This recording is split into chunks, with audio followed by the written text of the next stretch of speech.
talking about the question of whether, and Van and Ashiva had proposed this, a question around GMO and industrial agriculture to get the true costs of food, readjust where now we have a lot of subsidies going to certain types of agriculture and readjust them so that it would be more affordable to buy local organic compared to the industrial model. Is it possible?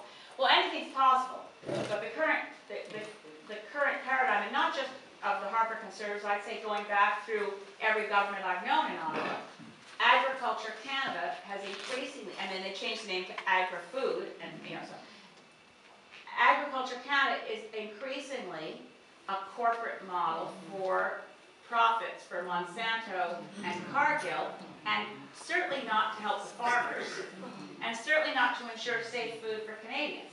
It's increasingly an export-based model. So that's one of the reasons the Canadian Food Inspection Agency has a conflict of interest in its mandate. It's mandated, as we all know, to make sure our food is safe. It's also mandated to promote the export of Canadian food products abroad.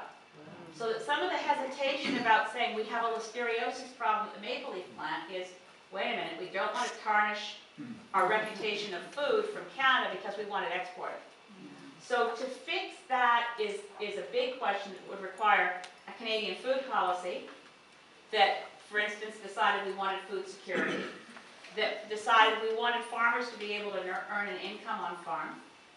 Now, by the way, speaking of farm incomes, I have wonderful farmers further up towards Central Saanich. I was talking to him this summer about, he has about 50 people that he hires every year to bring in the hay and do the work, and many of the farmers, I don't blame them, they use temporary foreign workers.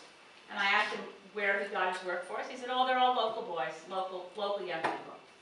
And I said, well, I was always told, speaking of young people, the young people didn't want to take that kind of, the Canadian youth wouldn't take those jobs. He said, well, they do when you pay them.